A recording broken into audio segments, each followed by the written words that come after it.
बसलू हो हे पलना वाली मैया।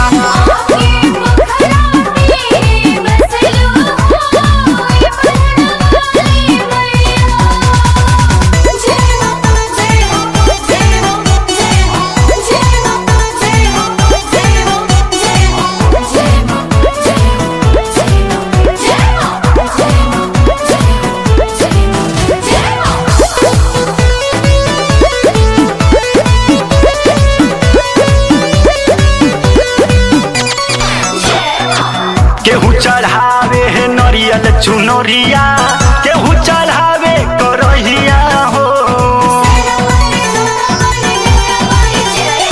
दुखिया के दुख क्षण भर में हरेलू, सब कहे बुढ़िया मैया हो। आजमगढ़ में हर घर पूजालू, राखेलू अचरा के छैया। आए हाय राखेलू अचरा के छैया, आके पोखरा तीरे बसलू हो हे पलना वाली मैया।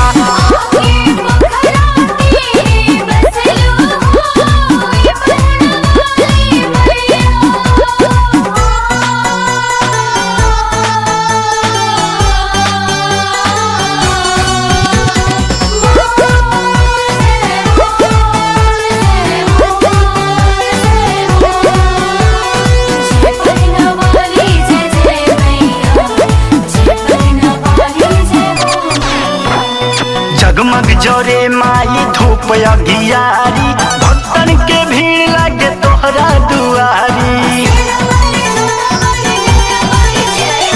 मोहनिस किशन कहे महिमा बा भारी, सबके